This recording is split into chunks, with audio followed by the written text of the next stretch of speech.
Gross Chapter 13. Coming up to the tree, I could see it was a huge bur oak. It wasn't tall, it was just the opposite, rather low and squatty. The top was a thick mass of large limbs, and it hadn't shed all of its leaves yet. It stood by itself in an old field. There were no other trees within 50 yards of it. About 15 feet to the left were the remains of a barbed wire fence. An old gate hung by one rusty hinge from a large corner post. I could tell that at one time a house had stood close by. Reuben saw me looking around. A long time ago, some Indians lived here and farmed these fields, he said. I walked around the tree looking for the coon, but could see very little in the dark shadows. Ain't no use to look, Reuben said. He won't be there. Rainey spoke up. This ain't the first time we've been to this tree, he said. Reuben told Rainey to shut up. You talk too much, he said. In a whining voice, Rainey said, Reuben, you know the coon ain't in that tree. Make him pay off and let's go home. I'm getting tired. I told Reuben I was going to climb the tree. Go ahead, he said. It won't do you any good. The tree was easy to climb. I looked all over it, on each limb, and in every dark place. I looked for a hollow. The ghost coon wasn't there.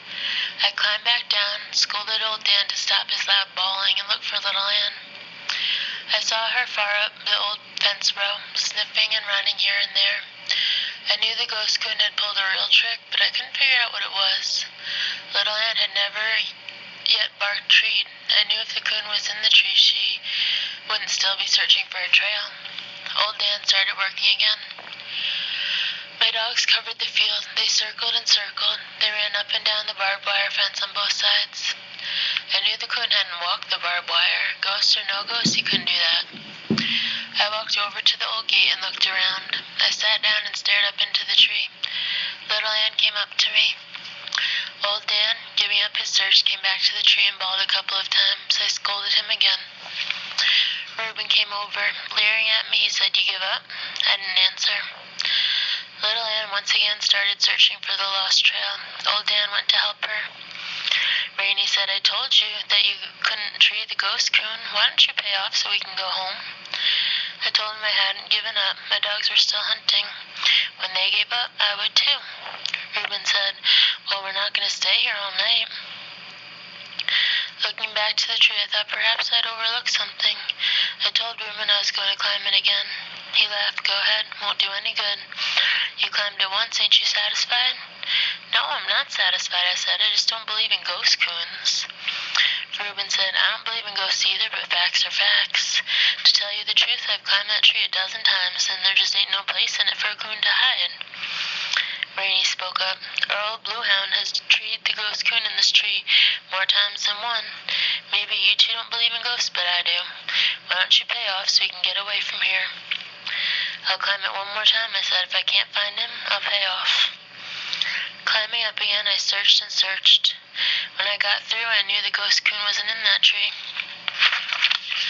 When I came down, I saw my dogs had given up. That took the last resistance out of me. I knew if they couldn't find the ghost coon, I couldn't. Taking the two $1 bills out of my pocket, I walked over to Reuben. Little Ann was by my side. I handed my money over, saying, Well, you won it fair and square. With a grin on his face, Reuben took my money. He said, I bet this will break your old grandpa's heart. I didn't reply. Reaching down, I caught little Ann's head in my hands. Looking into her warm, friendly eyes, I said, It's all right, little girl. We haven't given up yet. We'll come back. We may never catch the ghost coon, but we'll run him until he leaves the country. She licked my hands and whined. A small breeze began to stir. Glancing up into the tree, I saw some leaves shaking. I said to Reuben, Looks like the wind is coming up. It may blow up a storm. We better be heading for home. Just as I turned, I saw little Ann throw up her head and whine. Her body grew stiff and taut. I watched her. She was testing the wind. I knew she had scented something in the breeze. Stiff-legged, head high in the air, she started walking toward the tree. Almost there, she turned back and stopped. I knew she had caught the scent, but could only catch it when a breeze came. Looking at Reuben, I said, I haven't lost that $2 yet. Another breeze drifted out of the river bottoms. Little Ann caught the scent again. Slowly, she walked straight to the large gate post, reared up on it with her front feet, and bawled the most beautiful tree bark I ever heard in my life. Old Dan, not understanding why little Ann was bawling, stood and looked. He walked over to the post, reared up on it, and sniffed. Then, raising his head, he shook the dead leaves in the bur oak tree with his deep voice. I looked at Rainey. Laughing, I said, "There's your ghost, Coon. Now what do you think of my dogs?" For once, he made no reply. Going over to the post, I saw it was a large black locust put there many years ago to hang the gate. Looking up at the tree, I saw how the ghost coon had pulled his trick. One large long limb ran out and hung directly over the gate. It was a drop of a good 12 feet from the branch to the top of the gate post, but I knew we weren't after an ordinary coon. This was the ghost coon. I said to Reuben, "Boost me up and I'll see if the post is hollow." After breaking off a long Jimson weed to use as a prod, I got up on Reuben's shoulders and he raised me up. The post was hollow. Not knowing how far down the hole went, I started the switch down. About halfway, I felt something soft. I gave it a hard jab. I saw him coming. He boiled out right in my face. I let go of everything. Hitting the ground, I rolled over on my back and looked up. For a split second, the ghost coon stayed on top of the post, and then he jumped. My dogs were on him the instant he hit the ground. The fight was on. I knew the coon didn't have a chance, as he wasn't in the waters of the river. He didn't give up easily, even though he was on dry land. He was fighting for his life, and a good account he gave. He fought his way to freedom and made it back to the bur oak tree. He was a good 6 feet up the side when old Dan, leaping high in the air, caught him and pulled him back down. At the foot of the tree, the fight went on. Again, the ghost coon fought his way free. This time he made it and disappeared in the dark shadows of the tree. Old Dan was furious. Never before had I seen a coon get away from him. I told Reuben I could climb up and run him out. As I started climbing, I saw little Ann go to one side and old Dan to the other. My dogs would never stay together when they had treed a coon, so that any way he left a tree, he was met by one of them. About halfway up, far out on a limb, I found the ghost coon. As I started toward him, my dog stopped bawling.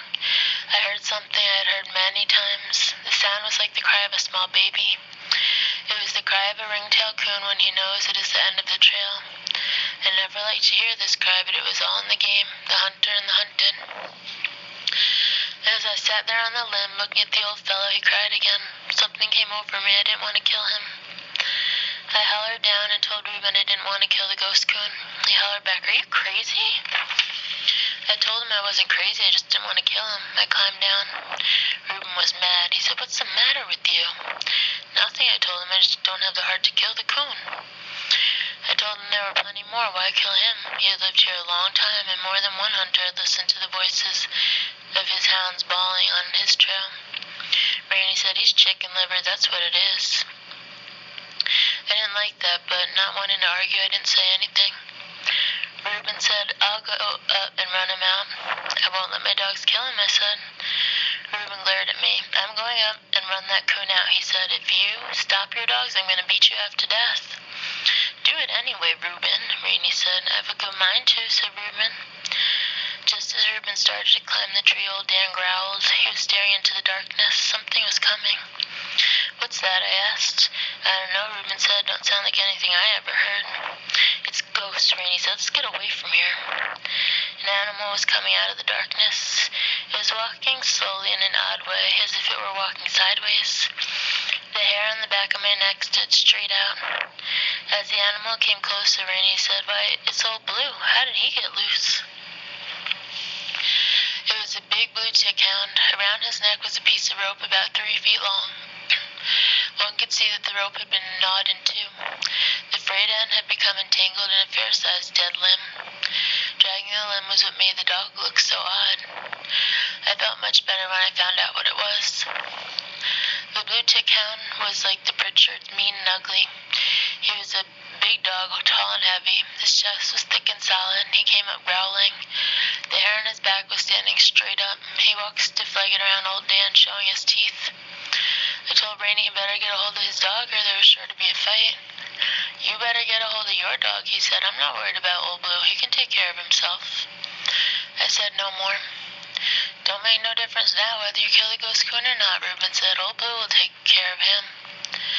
I knew the killing of the coon was out of my control, but I didn't want to see him die. I said to Reuben, just give back my $2 and I'll go home. I can't keep you from killing him, but I don't have to stay and see it. Reuben, don't give him the money, Rainey said. He ain't killed the ghost coon.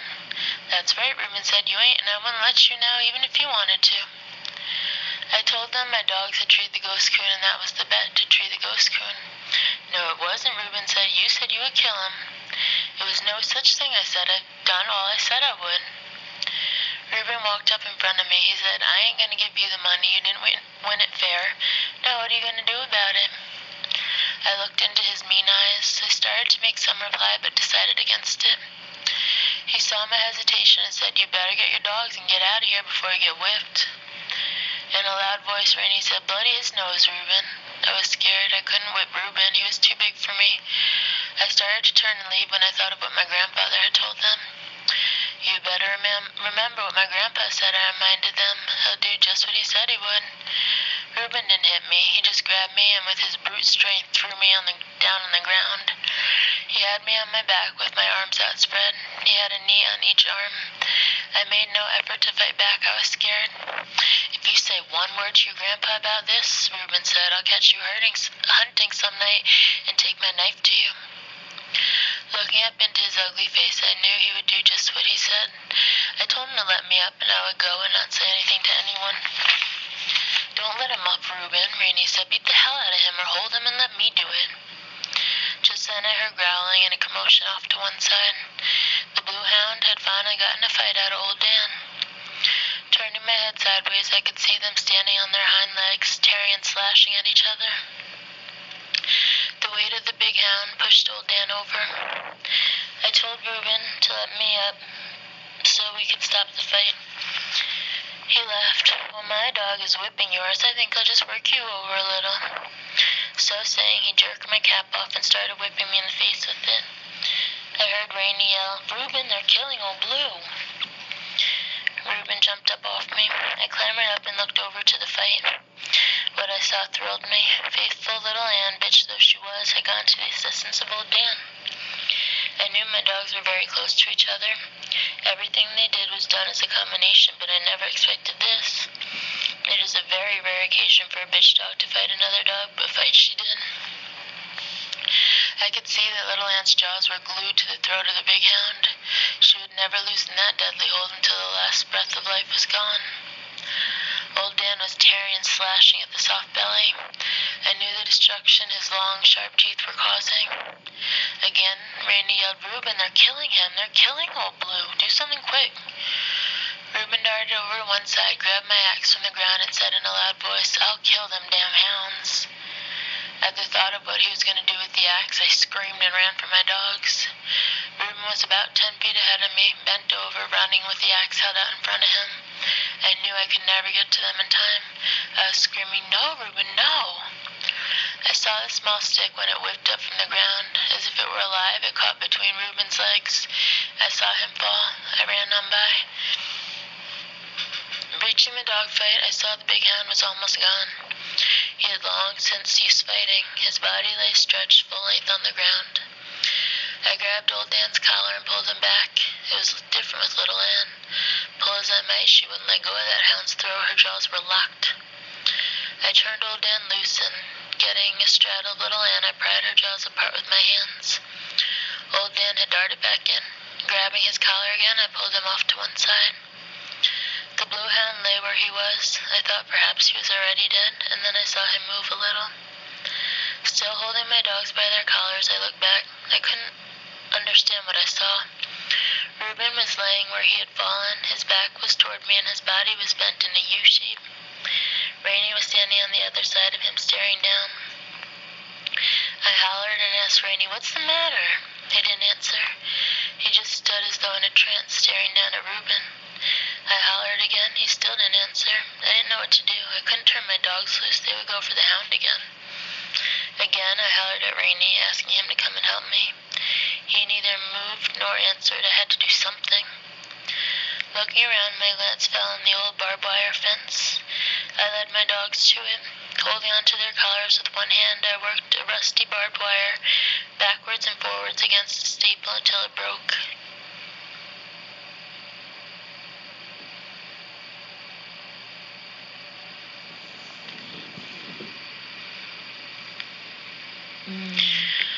Running the end of it under their collars, I tied them up.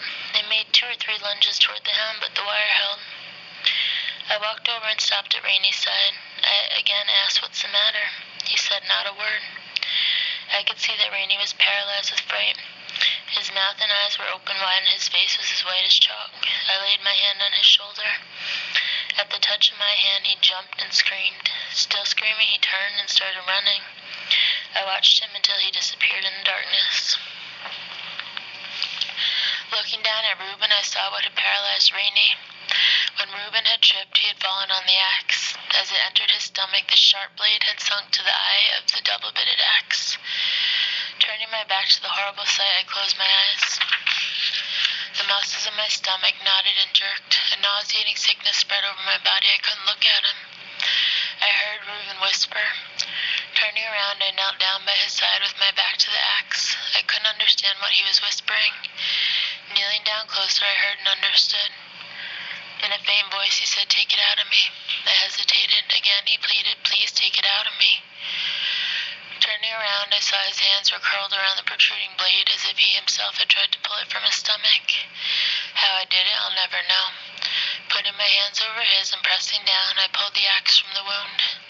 The blood gushed. I felt the warm heat as it spread over my hands. Again, the sickness came over me.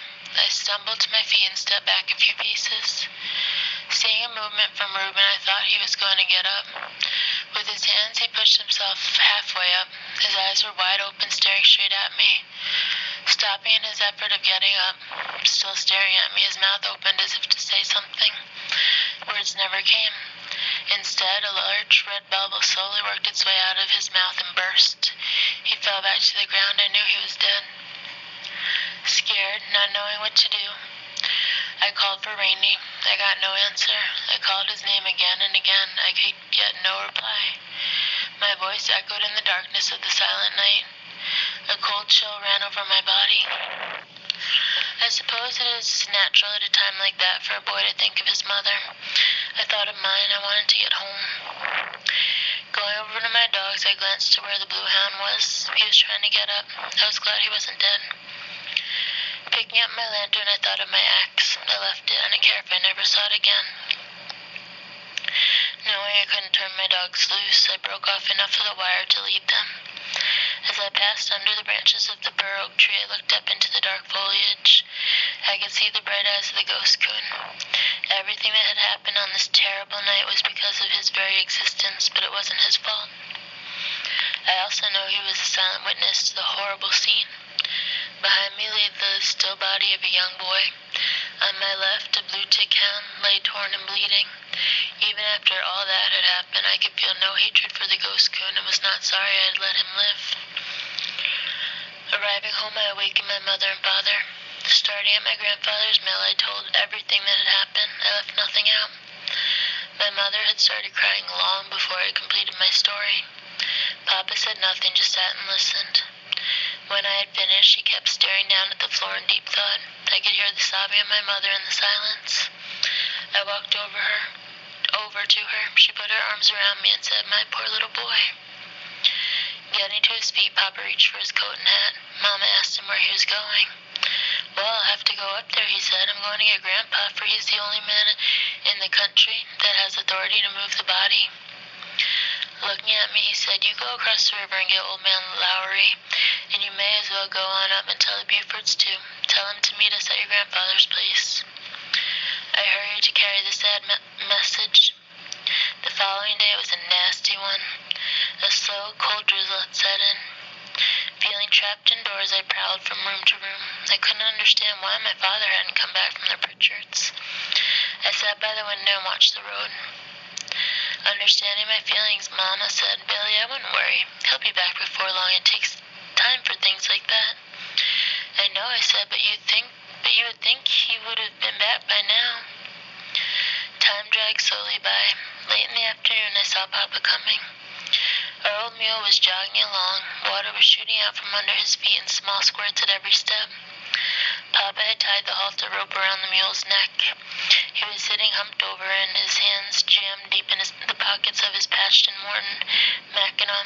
I felt sorry for him. He was soaking wet, tired, sleepy, and hungry. Telling Mama, "Here he is," I grabbed my jumper and cap and ran out to the gate and waited. I was going to ask what had happened at the Pritchards', but on seeing his tired face and wet clothes, I said, "Papa, you better go into the fire. I'll take care of the mule and do the feeding and milking." "That'll be fine," he said. After doing the chores, I hurried to the house. I couldn't wait any longer. I had to find out what had happened. Walking into the front room, I saw my father had changed clothes. He was standing in front of the fireplace drinking coffee. "Boy, that's bad weather, isn't it?" he said. I said it was and asked him about Reuben. "We went to the old tree and got Reuben's body," Papa said. "We were on our way back to the Pritchards when we met them. They were just this side of their place. They had started to look for him. Rainey had been so dazed when he got home they couldn't make out what he was trying to tell them, but they knew it must have been something bad. They wanted to know what had happened." I did my best to explain the accident. It hit old man Pritchard pretty hard. I felt sorry for him. Mama asked how Mrs. Pritchard was taking it. Papa said he didn't know, as he never did get to see any of the women folks. He said they were the funniest bunch he had ever seen. He couldn't understand them. There wasn't one tear shed that he could see. All of the men had stayed out at the barn. They never had been invited in for a cup of coffee or anything. Mama asked when they were going to have the funeral. "They have their own graveyard right there on the place," Papa said. Old man Pritchard said they would take care of everything and didn't want to bother people. He said it was too far for anyone to come and it was bad weather too. Mama said she couldn't help feeling sorry for Mrs. Pritchard and wished they were more friendly. I asked Papa about Rainey. Papa said, according to what old man Pritchard said, Rainey just couldn't seem to get over the shock. They were figuring on taking him into town to see the doctor. In a stern voice, Papa said, "Billy, I don't want you fooling around with the Pritchards anymore. You have plenty of country around here, so you don't have to go there to hunt." I said I wouldn't. I felt bad about the death of Reuben. I didn't feel like hunting and kept having bad dreams. I couldn't forget the way he had looked at me just before he died. I moped and wandered around in a daze. I wanted to do something but didn't know what it was. I explained my feelings to my mother. She said, "Billy, I feel the same way and would like to do something to help, but I guess there's nothing we can do.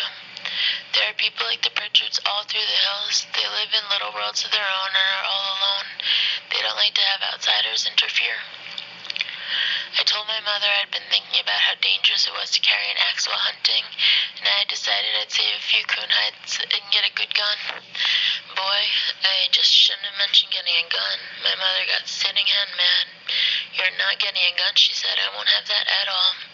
I told you a long time ago you could have one when you were 21 years old, and I mean just that. I worry enough with you out there in the hills all hours of the night, running and jumping, but I couldn't stand it if I knew you had a gun with you. No, sir, you can just forget about a gun."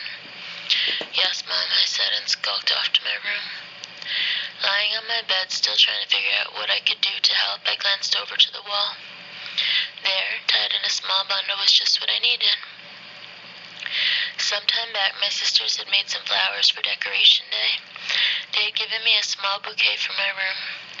Taking them down, I could see that they had faded a little bit and looked rather old, but they were still pretty. I blew the dust off and straightened the crinkled petals. Putting them inside my shirt, I left the house. I hadn't gone far when I heard something behind me. It was my dogs. I tried to tell them I wasn't going hunting. I just had a little business to attend to, and if they would go back, I'd take them out that night. It was no use. They couldn't understand. Circling around through the flats, I came to the hollow above the Pritchard's place. Down below me, I could see the graveyard and the fresh mound of dirt. As quietly as I could, I started easing myself down the mountainside. Old Dan loosened a rock. The further it bounced, the louder it got. It slammed up against a post oak tree and sounded like a gunshot. I held my breath and watched the house. No one came out.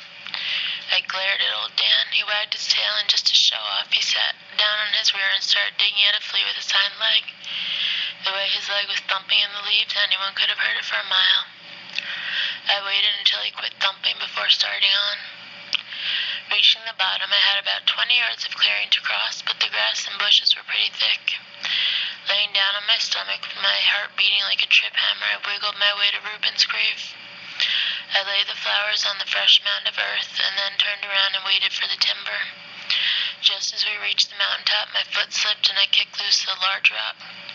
Down the side of the mountain it rolled. This time the blue-tick hound heard the noise. He came out from under the house bawling. I heard a door slam and Mrs. Pritchard came out. She stood looking this way and that.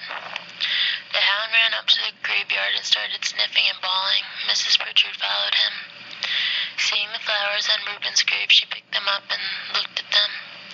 She scolded the hound and then looked up at the hillside. I knew she couldn't see me because the timber was too thick, but I felt uncomfortable anyway.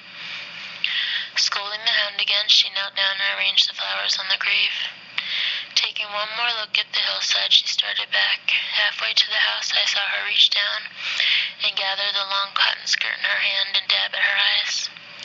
I felt much better after paying my respects to Reuben. Everything looked brighter and it didn't have that funny feeling anymore. All the way home, my dogs kept running out in front of me. They would stop, turn around, and look at me. I had to smile, for I knew what they wanted. I stopped and petted them a little and told them as soon as I got home and had my supper, we would go hunting.